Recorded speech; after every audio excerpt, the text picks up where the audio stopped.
The first thing that you're going to do when it gets out of the package is try to flatten it out. I usually put a book on top. The next thing you're going to do is peel away the adhesive backing. I do not iron this project at all until the last step of doing the backing. You will use pins to hold things into place until you're done with the last step.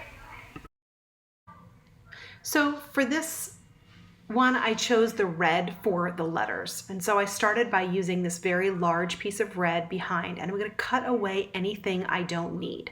So I pin it in place to get it ready to stitch. I do not use my iron at this point. So I am stitching on the closer side to where I want my color to fill in. So in this situation, I'm filling in the L, and so I'm doing the closer side to the L, and I stitch along the edge using an open toe foot, black thread, and a simple straight stitch. You could use a zigzag stitch as well. I use the needle down position on my sewing machine to be able to leave my needle down when I stop and pivot easily so I don't lose my spot as I'm sewing.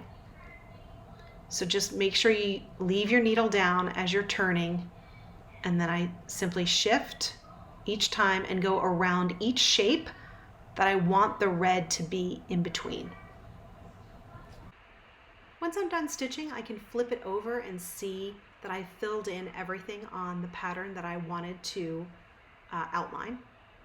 And now I can take my scissor and cut very close to that stitching so I can cut away the excess that I don't need and leave the open space for the other fabrics that I'm going to use. And so you can see here that the red.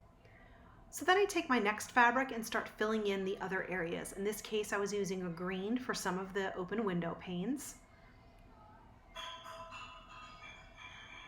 This is a close-up of the stitching as I stitch next to the edge and I top stitch. I continue to fill in areas and trim the back. As I did with this green fabric, I continued to work through the design until.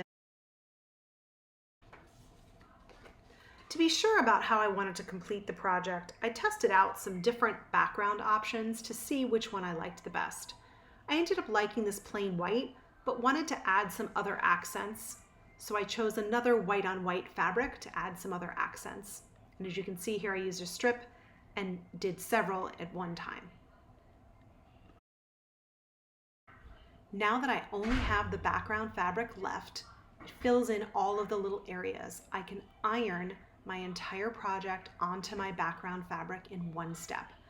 Use no steam and the cotton setting and hold for 5 to 7 seconds. And it will iron everything flatly onto your background so you can stitch.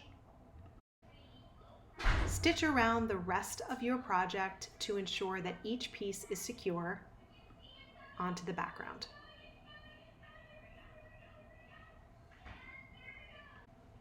At this point, your quilt top is finished. You can choose to add a border to make it larger, or just quilt and bind as usual. Thanks.